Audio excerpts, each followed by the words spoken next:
সবাইকে আবারও স্বাগত জানাচ্ছি। আমি বলেছিলাম যে আজকে ঠিক রাত 9:30 আপনাদের সামনে উপস্থিত হব ইনশাল্লাহ। অফিস থেকে দেরি করে আসার কারণে আধা ঘন্টা দেরিতে আপনাদের সামনে আসলাম, এই জন্য আমি আন্তরিকভাবে দুঃখিত। আশা করি আপনারা বিষয়টা ক্ষমা সুন্দর দৃষ্টিতে দেখবেন। আমি গত দিনের আলোচনায় বলেছিলাম যে আমি আজকে ভার্ব বা ক্রিয়া নিয়ে আলোচনা করব এবং আমি একটু গতানুগতিক পদ্ধতিতে আলোচনা না করে আমার ইংরেজি লিটারেচারে যে ইমেজারি যে লিটারারি টার্মটা আছে সেটা দিয়ে আপনাদেরকে আমি ভার্ব বোঝাতে চেয়েছিলাম বা ভার্ব বিষয়টা আপনাদের কাছে উপস্থাপন করতে চেয়েছিলাম। তো আসুন আজকে আমরা মোটামুটি ভার্বটা আলোচনা করি। ভার্ব বা ক্রিয়া বলতে বোঝানো হয়, আপনারা সবাই জানেন যে যে ওয়ার্ড বা শব্দ দ্বারা কাজ করা বোঝায়, অর্থাৎ কোনো কিছু করা বোঝায়, সেটাকেই আমরা ভার্ব বলি। যেমন খাওয়া, যাওয়া, ঘুমানো ইত্যাদি ইত্যাদি যে কাজগুলো করা হয় সেটাই হলো ভার্ব বা ক্রিয়া। এখন এই যে আমরা লিটারেচারের ইংলিশ লিটারেচারে যে লিটারারি টার্মটা পড়েছি ইমেজারি, ইমেজারি শব্দটার বাংলা অর্থ হচ্ছে চিত্রকল্প। খেয়াল করুন, কল্প চিত্র কিন্তু নয়, কল্প শব্দটা কিন্তু আগে আসেনি, অর্থাৎ কল্পনা এসেছে প্রথমে চিত্র শব্দটা, অর্থাৎ চিত্রকল্প। চিত্রের যে কল্পনা বা চিত্রের যে একটা ইমেজ তৈরি করা, যেগুলো কাজের মধ্যে সীমাবদ্ধ এবং যেগুলো আমাদের পঞ্চ ইন্দ্রিয় দিয়ে আমরা বুঝতে পারি, দেখতে পারি, সেগুলোই বা সে কাজগুলোকেই ইমেজারি বলা হয়। যেমন আমি আপনাদের সামনে একটা উদাহরণ দিই। আমরা বলি যে স্বর্ণালী সন্ধ্যায় আকাশটা কি রক্তিম হয়ে গেছে।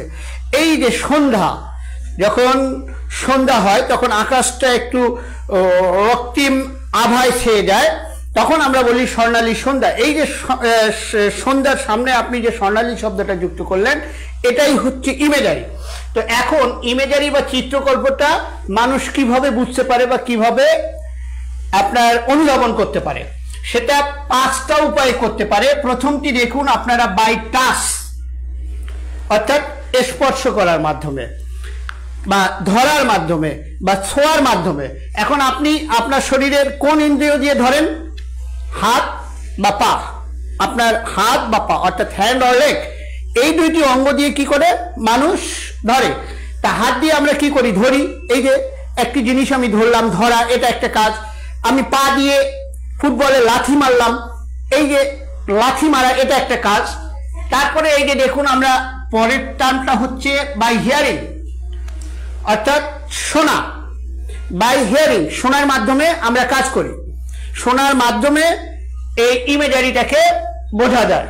তারপরে নাম্বার 3 হলো বাই সাইট, অর্থাৎ আমরা দেখার মাধ্যমে, আমরা দেখার মাধ্যমেও কাজ করি। আমরা যেমন চোখ দিয়ে টেলিভিশন দেখি, আমরা চোখ দিয়ে মোবাইল দেখি, আমরা চোখ দিয়ে ল্যাপটপ দেখি। তা এই যে আমরা চোখ দিয়ে কাজ করছি, এটাও কিন্তু ভার্বের অংশ, part, inseparable part of verb. তা এখানে তারপরে আসতেছে বাই টেস্ট, বাই টেস্ট, অর্থাৎ আপনি যখন খাচ্ছেন, আপনার জিহ্বা দ্বারা কোনো কিছু আপনি বুঝতে পারতেছেন যে স্বাদটা কড়া না তেতো, স্বাদটা মিষ্টি না একটু রুড়ো। তো এই যে আপনারা যে বুঝতে পারতেছেন বা আমরা যে বুঝতে পারতেছি, সেটা কি বাই টেস্টের মাধ্যমে, অর্থাৎ মুখের মাধ্যমে। তাহলে মুখের মাধ্যমে তো আমরা তো কাজ করি, আর মুখের মধ্যে আমরা যখন খাবো তখন তো জিহ্বা আমাদের স্বাদটা উপভোগ করবে, অর্থাৎ ওই খাদ্যের স্বাদটা উপভোগ করবে, আর মুখ দিয়েই কিন্তু কাজটা হয় বেশি। আমরা মানুষকে যেমন সম্মানের কথা বলি মুখের মাধ্যমে, আবার গালিও দেই মানুষকে এই মুখের মাধ্যমে। তো এটাও কিন্তু কাজ। আর একটা হচ্ছে আপনারা দেখুন বাই স্মেল, অর্থাৎ গন্ধ নেওয়ার মাধ্যমে। সেই গন্ধটা সুগন্ধ হতে পারে বা সেই গন্ধটা দুর্গন্ধ হতে পারে। সেটা আমরা কোন অঙ্গ দিয়ে নেই? আমরা সেটা নাক দিয়ে আমরা নিঃশ্বাসের মাধ্যমে আমরা গন্ধ, একটা গন্ধকে বুঝতে পারি যে এই গন্ধটা ফুলের গন্ধ আসতেছে নাকি এই গন্ধটা একটা রাবিশ, রটেন রাবিশ থেকে দুর্গন্ধ আসতেছে। তো এভাবেই আমরা বুঝতে পারি। তাহলে দেখুন, আপনার শরীরের 5টি অঙ্গ দিয়ে আমরা যে কাজগুলো করি, যে কাজগুলো আমাদের শরীরের এই যে পঞ্চ ইন্দ্রিয়, এখানে আরেকটা ইন্দ্রিয় আসতে পারে, সেটি হলো আমাদের হেড, অর্থাৎ আমাদের মস্তিষ্ক বা মাথা। তাহলে এই 5টি ইন্দ্রিয় বাদ দিয়ে আমাদের কিন্তু আরেকটি অঙ্গ আসবে, মস্তিষ্ক। মস্তিষ্ক দিয়ে আমরা চিন্তা করি, মস্তিষ্ক দিয়ে আমরা কল্পনা করি। হ্যাঁ, এখানে দেখেন, আপনারা যখন বা আমরা যখন এখানে খাচ্ছি তখন কিন্তু পেটে চলে যাচ্ছে, তার মানে কি টেস্টের সঙ্গে বা মাউথের সঙ্গে কিন্তু আমাদের কিন্তু বেলির একটা সম্পর্ক আছে। তাহলে টেস্ট মানে কি, আপনার বেলিটাও এখানে অন্তর্ভুক্ত হয়ে যাচ্ছে। তাহলে এই হলো মোটামুটি আপনাদের এই যে কাজের সংজ্ঞা। আর একটা বিষয় মনে রাখবেন যে এই মানুষের এই ইন্দ্রিয় দ্বারাই পৃথিবী পৃষ্ঠে শতকরা 90 থেকে 95 ভাগ কার্য সম্পাদিত হয়। আর বাকি যে মাধ্যমগুলো আসে, সেখানে সৃষ্টিকর্তা আছেন, সৃষ্টিকর্তার দ্বারাও কাজ হয়। সেটা ডিরেক্টলি হয় না, সেটা ইনডিরেক্টলি হয়, অর্থাৎ কোনো মাধ্যমে। যেমন সৃষ্টিকর্তা আমাদেরকে সৃষ্টি করেছেন, এই পৃথিবীটাকে সৃষ্টি করেছেন, এই তারপরে উত্তর গোলার্ধ, দক্ষিণ গোলার্ধ, উত্তর মেরু, দক্ষিণ মেরু, south pole, north pole, north hemisphere, south hemisphere, এগুলো সৃষ্টি করেছেন। তো সৃষ্টিকর্তার মাধ্যমেও কিন্তু কাজ হয়। কিন্তু মনে রাখবেন যে মানুষের দ্বারা শতকরা 90 থেকে 95 ভাগ কাজ সম্পন্ন এই পৃথিবী পৃষ্ঠে বা এই ভূতলে হয়। তাহলে এই হলো মোটামুটি আপনাদের ভার্বের সংজ্ঞা বা ভার্ব আপনারা কিভাবে বুঝবেন। এখন আমি যেহেতু টেন্সে যাব, তো টেন্সে আমার 2টা ভার্ব লাগবে। এখানে আমি ট্রানজিটিভ ভার্ব, ইন্ট্রানজিটিভ ভার্ব, সকর্মক ক্রিয়া, অকর্মক ক্রিয়া, সমাপিকা ক্রিয়া, অসমাপিকা ক্রিয়া, এগুলো নিয়ে এখন আলোচনা করব না। আমি ইনশাল্লাহ পর্যায়ক্রমে এগুলো আলোচনা করব, আপনারা সঙ্গে থাকুন, আপনারা সেগুলো দেখতে পাবেন।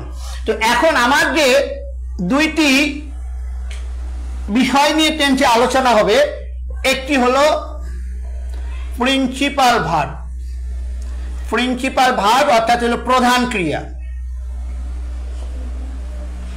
অর্থাৎ প্রধান ক্রিয়া। আর একটি হলো অক্সিলিয়ারি ভার্ব, অর্থাৎ হলো সাহায্যকারী ক্রিয়া।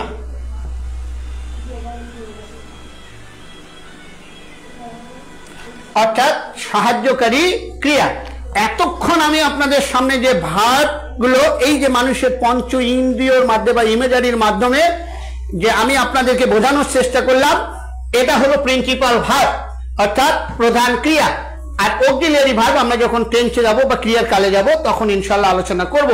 আমি এই প্রিন্সিপাল আর অক্সিলিয়ারি ভার্বটাকে আমি তুলনা করি বা উদাহরণ দিই এইভাবে: বাসের ড্রাইভার আর হেল্পার। বাসের ড্রাইভার আর হেল্পার। ড্রাইভার গাড়ি চালায় আর হেল্পার কি করেন? আপনি দেখবেন যে এভাবে বাসের এভাবে মারে, ওস্তাদ আসতে চলেন, ডানে রিক্সা, ডানে গাড়ি, ডানে অটো বাস, এগুলো আছে, আপনি আসতে চালান। তো এখানে যদি আপনার হেল্পার যদি ড্রাইভারকে নাও বলে যে ওস্তাদ আসতে চালান, ধীরে চলুন, ডানে দেখুন, বামে দেখুন, তাও কিন্তু বা তারপরেও কিন্তু আপনার বাসটি বা গাড়িটি আপনার সঠিক পথে যাবে এবং যথাসময়ে গন্তব্যস্থলে পৌঁছাবে। তাই অক্সিলিয়ারি অর্থাৎ হেল্পার না হলেও বাস চলবে। সেম অক্সিলিয়ারি ভার্ব ছাড়া প্রিন্সিপাল ভার্ব চলতে পারে, কিন্তু প্রিন্সিপাল ভার্ব ছাড়া অক্সিলিয়ারি ভার্ব চলতে পারে না, বা অক্সিলিয়ারি ভার্ব কল্পনা করা এটা সুদূর পরাহত বা কল্পনাতে। তাহলে আমরা পাইলাম যে আমরা যে পঞ্চ ইন্দ্রিয় দিয়ে যে কাজগুলো করি সেগুলোই হলো আপনার প্রিন্সিপাল ভার্ব আর অক্সিলিয়ারি ভার্ব অর্থাৎ সাহায্যকারী ক্রিয়া। সেগুলো আমরা পরে আলোচনা করব। আগামী দিন অর্থাৎ ঠিক বুধবার আপনাদের সামনে ইনশাল্লাহ রাত 9:30 আসবো। সেখানে আপনারা মূলত শব্দের শেষে কোন কোন প্রিফিক্স বা সাফিক্স বা উপসর্গ বা অনুসর্গ বা প্রত্যয় থাকলে আপনারা বুঝতে পারবেন যে ওই শব্দটি প্রিন্সিপাল ভার্ব বা ভার্ব। এখানে ভিন্নতা আছে, বৈচিত্র্য আছে, সিমিলারিটি ডিসিমিলারিটি আছে। তবে সাধারণত আমরা এই যে প্রিফিক্স বা সাফিক্সের মাধ্যমে মোটামুটি আমরা 70 থেকে 80 ভাগ ভাগকে চিহ্নিত করতে পারবো ইনশাল্লাহ। আজকে এ পর্যন্তই। আপনারা সবাই ভালো থাকুন, সুস্থ থাকুন। দেখা হবে ইনশাল্লাহ আগামী বুধবার ঠিক রাত 9:30টায়। আল্লাহ হাফেজ।